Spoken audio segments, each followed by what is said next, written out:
En este video vamos a explicar cómo descomponer un número en factores primos. Lo primero que debemos de saber es qué es un número primo. En esta lista de números, el 2, el 3, el 5, el 7, el 11 y el 13 son números primos. ¿Qué característica tienen estos números? Que son divisibles por sí mismos y por la unidad. Ahora vamos a descomponer el 18 en factores primos. Iniciamos mirando el primer número primo, en este caso el 18 tiene mitad porque termina en número par, entonces colocamos el 2 acá, 18 dividido 2 da 9, o lo que es lo mismo, mitad de 18, 9.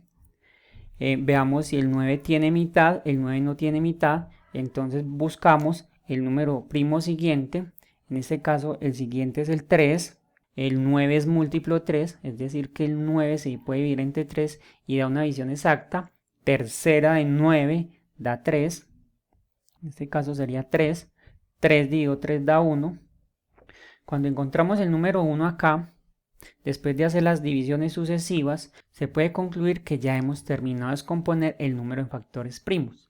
Quiere decir que 18 se puede escribir con los siguientes factores, como 2 por 3 por 3. O lo que es lo mismo, 18 se puede escribir como 2 por 3 a la 2. Porque 3 a la 2 aquí se repite la base dos veces.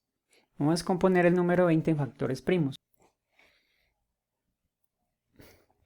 Entonces lo primero que buscamos es si el 20 es divisible por 2, termina en 0 y además el 20 es un número par. Entonces mitad de 20 es 10, o lo que es lo mismo, 20 dividido 2 da 10. El 10 también tiene mitad, 10 dividido 2 da 5.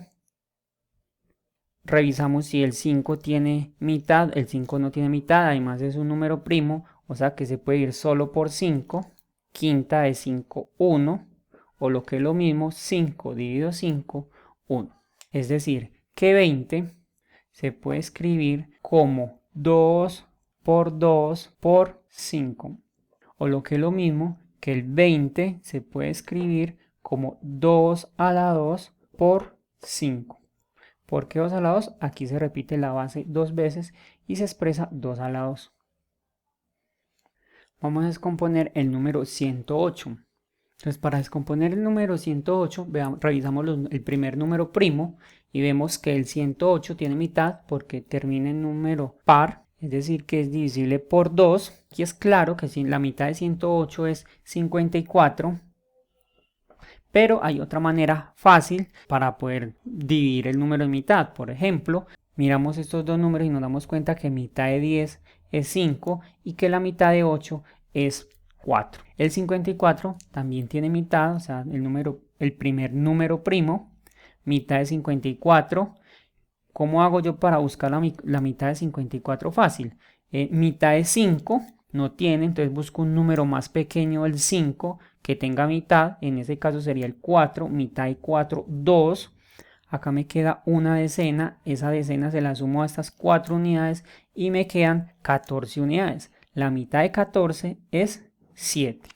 Veamos, ¿el 27 tiene mitad? No, porque no termina en un número par. Entonces veamos si el 27 tiene tercera. ¿Cómo sabemos si un número tiene tercera? Sumamos los números, si es la suma de esos dos números es múltiplo de 3, este número se podría dividir por 3. En este caso tenemos 7 más 2, 9, y 9 es múltiplo de 3, o sea que el 27 se puede dividir por el número primo 3.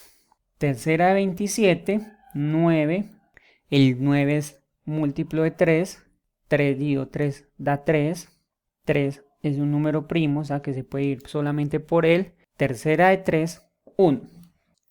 Llegamos otra vez hasta el 1 para indicar que ya hemos terminado de descomponer el 108 en factores primos. Es decir, que el 108 se puede escribir de la siguiente forma. 108 se puede escribir como 2 por 2 por 3 por 3 por 3. Esos son los factores primos de 108.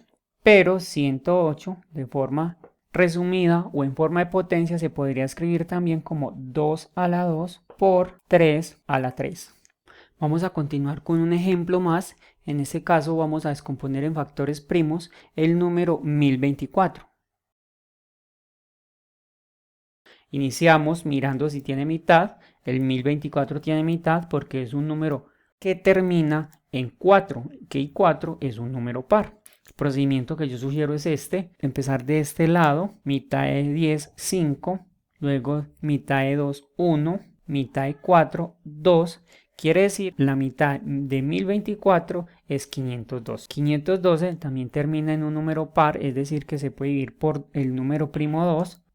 Empezamos desde acá, miramos que este número sea mayor que el número que estamos dividiendo, y claro, 5 es mayor que 2, entonces, pero 5 no tiene mitad. Buscamos un número más pequeño de 5 que tenga mitad. En ese caso el número más pequeño es 4, mitad de 4 es 2.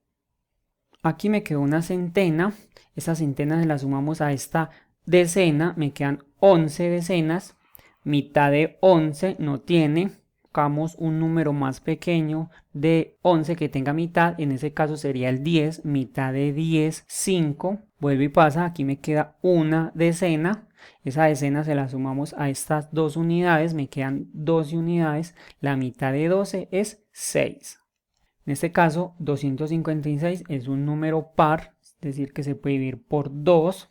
256 tiene mitad, mitad de 2, 1. El 5 no tiene mitad, entonces buscamos un número más pequeño que tenga mitad, en este caso es el 4, mitad de 4, 2, queda una decena, esta decena se la sumamos a 6 unidades, dando como suma 16, mitad de 16, 8. 128 es un número par, por tanto se puede dividir por 2, que es un número primo, mitad de 12, 6, mitad de 8, 4, 64 es un número que tiene mitad, o sea que se puede dividir por 2, que es el otro número primo, mitad de 6, 3, mitad de 4, 2, seguimos dividiendo por 2, 32 es número par, mitad de 3 no tiene, un número más pequeño de 3 que tenga mitad es el 2, mitad de 2, 1, acá me queda una decena, esa decena se la sumamos a estas dos unidades, me quedan 12 unidades, mitad de 12, 6, seguimos dividiendo, mitad de 16, 8, mitad de 8, 4, mitad de 4, 2 y mitad de 2, 1. Cuando llegamos a 1, ya hemos terminado de descomponer este número en factores primos. Quiere decir que el 1024 se puede escribir de la siguiente forma. En este caso tendremos los siguientes factores. 2, en este caso el 2 está repitiendo. ¿Cuántas veces? 1, 2, 3, 4, 5, 6, 7, 8, 9, 10. O